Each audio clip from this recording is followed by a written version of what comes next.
Hello दोस्तों, career at civil services academy की आज की वीडियो में आपका स्वागत है।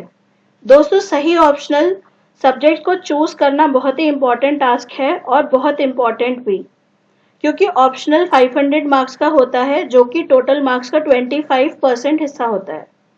अगर आपने टॉपर्स के जनरल स्टडीज के मार्क्स को एनालाइज किया होगा तो आपको पता होगा कि जिनके रैंक 1 आई है और जिनकी 100 रैंक आई है उनके जनरल स्टडीज के मार्क्स में ज़्यादा वेरिएशन नहीं है, लेकिन उनके ऑप्शनल के मार्क्स में बहुत ज़्यादा वेरिएशन है। ऐसे और ऑप्शनल के मार्क्स ही आपको इंटरव्यू के कॉल दिलवाते हैं और फाइनल सिलेक्शन करवाते हैं, इसलिए इनको ध्यान से चूज करना बहुत ज़रूरी है। ये प्रोसेस को बहुत ही सावधानी से करिए और ऑप्शनल चूज करने में पूरा टाइम लीजिए। यूपीएससी ने हमें यह लिस्ट दी है। इन लिस्ट में दिए गए ऑप्शनल सब्जेक्ट्स में से हम कोई एक सब्जेक्ट चूज कर सकते हैं।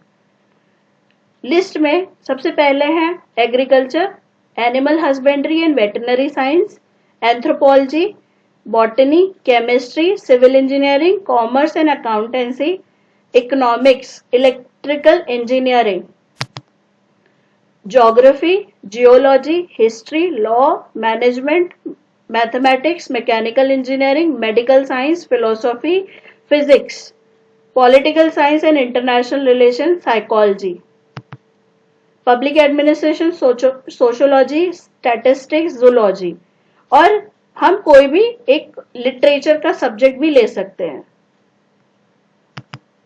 ऑप्शनल चूज करना बहुत टफ टास्क है, बट चूज करने से पहले हम ये बात जान लेते हैं कि हमें कैसे ऑप्शनल नहीं चूज करना है।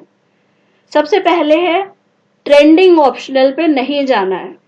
सपोज दैट XYZ पर्सन आपको ये आके कहता है कि XYZ ऑप्शनल ट्रेंडिंग में है, तो उसे मत लो।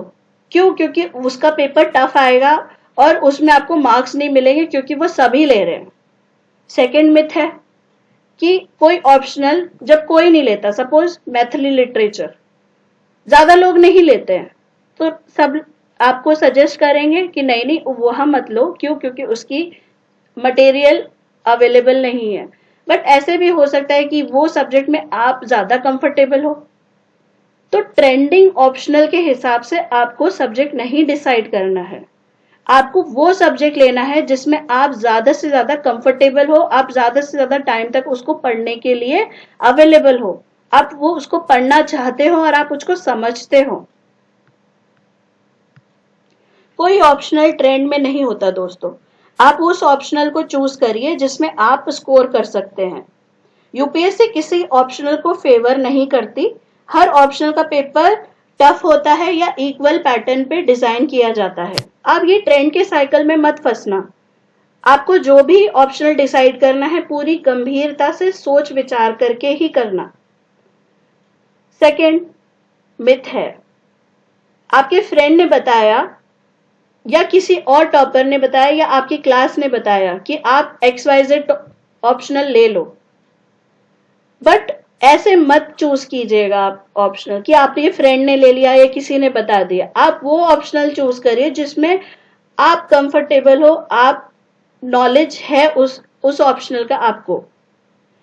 छोटा और बड़ा सिलेबस किसी भी ऑप्शनल का नहीं है। सारे ऑप्शनल इक्वल ही है।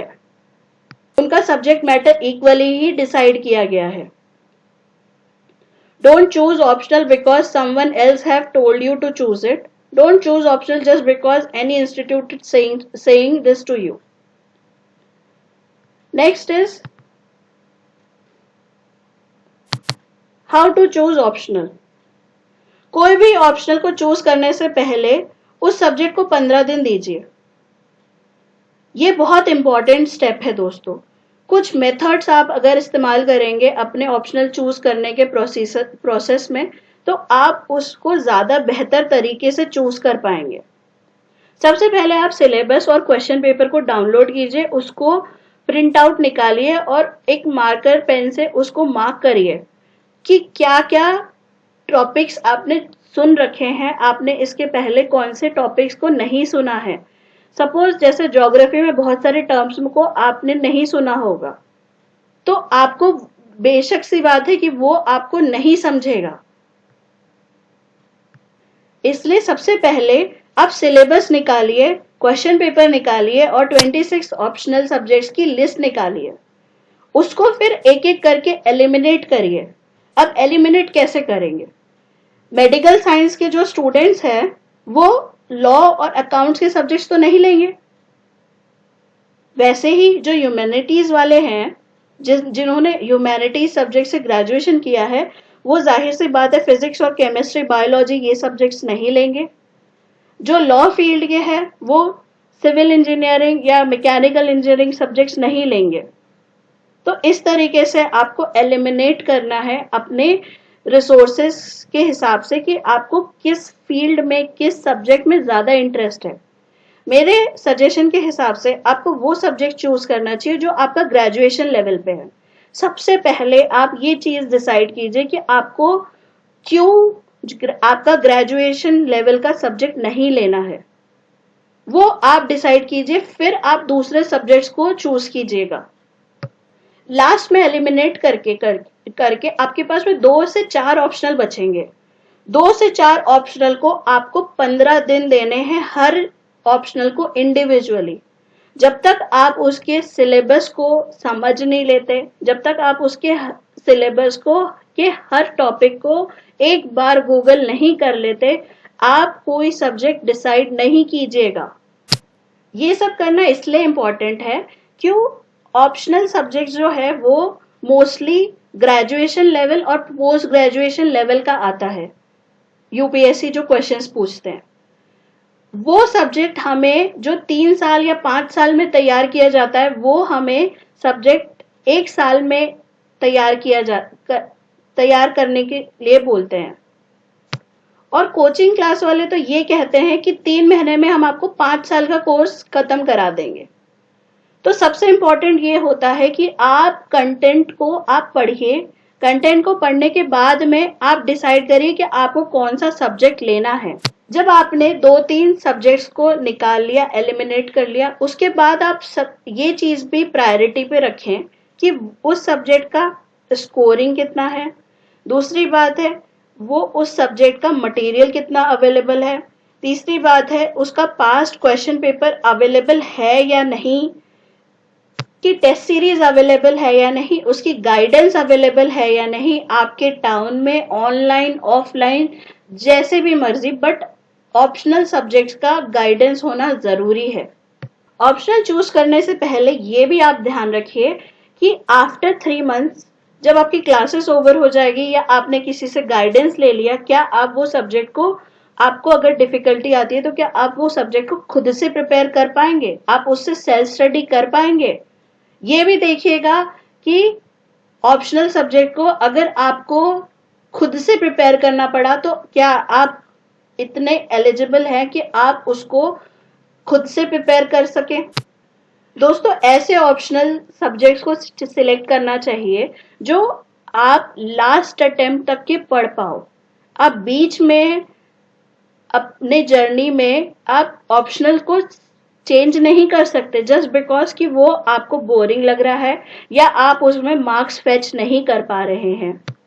यूपीएससी ने हमें कुछ ट्रेंड एनालिसिस करके दिया हुआ है, आइए हम वो देखते हैं कि वो ट्रेंड किस तरीके से फॉलो कर रहे हैं।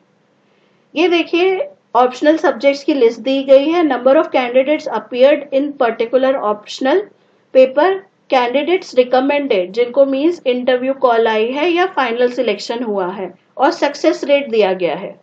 आप ये चार्ट से अंदाजा लगा सकते हैं कि जो बहुत ज्यादा नंबर ऑफ स्टूडेंट्स अपीयर हुए हैं जिस सब्जेक्ट से, उसकी सक्सेस रेशियो सिर्फ 5.8% है। क्यों? नंबर ऑफ कैंडिडेट ज्यादा है। बल्कि एग्रीकल्चर का देखें तो 220 स्टूडेंट्स अपीयर हुए जिसमें से 41 स्टूडेंट्स रिकमेंडेड है। इसका सक्सेस रेशियो 18.6% है। इससे आप अंदाजा लगा सकते हैं कि कोई भी ऑप्शनल अच्छा या बुरा या ज्यादा या कम नहीं होता है। It only depends on the candidates calibre कि हाउ दे आर प्रिपेयरिंग।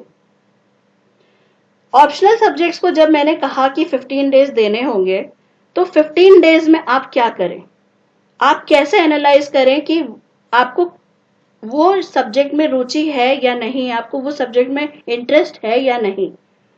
तो उसके लिए हमें 15 दिन एक एक सब्जेक्ट्स को देने हैं। उस 15 दिन में आप कुछ बुक्स पढ़िए। उस बुक्स की लिस्ट ये है। सबसे पहले पब्लिक एडमिनिस्ट्रेशन की कोई एनसीईआरटी है नहीं अवेलेबल, इसलिए आप इस लिंक पे दिए गए बीए के मटेरियल को डाउनलोड कीजिए। आप ऑनलाइन ही इसे रीड करिए। आप सिलेबस के साथ इसको मार्क करके जो आपके सिलेबस में स्पेसिफिकली टर्म्स दिए हुए हैं उनको जानने की कोशिश कीजिए और उसे अप्लाई कीजिए और उसे पढ़िए। सेकेंड थिंग है सोशियोलॉजी के लिए, अगर आप इंटरेस्टेड सोशियोलॉजी के लिए हैं तो आप 11th एंड 12th की एनसीईआरटी जो कि ये हैं आप उसे पढ़ सकते हैं। अगर आप ज्योग्राफी में इंटरेस्टेड हैं, 11th एंड 12th की एनसीईआरटी अवेलेबल है, आप उसे पढ़िए। इसमें से आपको सारी चीजों के बारे में जानकारी मिल जाएगी कि ये सब्जेक्ट किस तरीके का है। इसके अलावा आपको जब आप डिटेल में जब सब्जेक्ट्स पढ़ने जाते हैं तो एनसीईआरटी में थिंकर्स के नाम नहीं दिए होते, वो थिंकर्स के नाम आपको बाद में सब्जेक्ट में दिए जाएंगे, जिसमें आपको हर एक सब्जेक्ट के थिंकर्स को पढ़ना होता है। पॉलिटिकल साइंस 6th से लेकर 12th की एनसीईआरटी पढ़िए, स्पेशली पॉलिटिकल थियरी की बुक आप जरूर पढ़िए। Also do read something about international relation, या तो आप गूगल कर लीजिए या तो आप कोई पर्टिकुलर बुक को डाउनलोड करके आप बेसिक जो इंडिया के रिलेशंस फॉरेन कंट्रीज के साथ है इसको बेसिकली आप देखिए।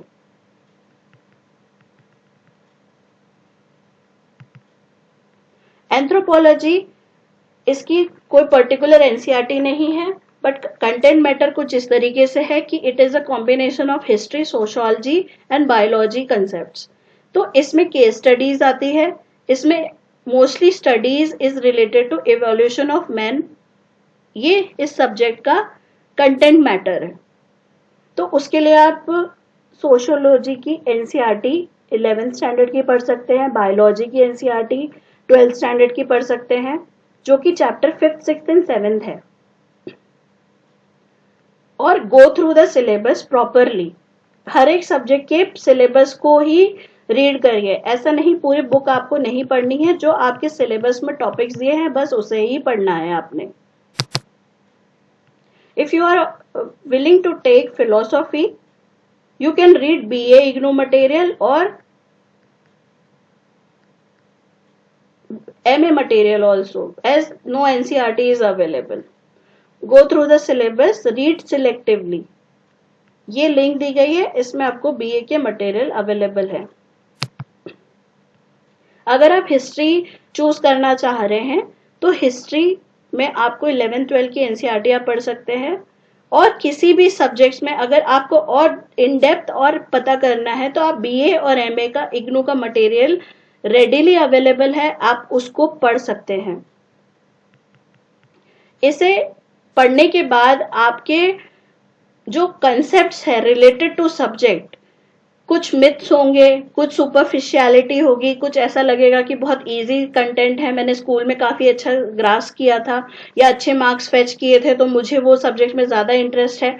तो हो सकता है आपको इन सब्जेक्ट्स को पढ़ने के बाद आपको एक व्यू मिले कि आपको आगे किस तरीके से प्रोसेस करना है अपनी जर्नी में।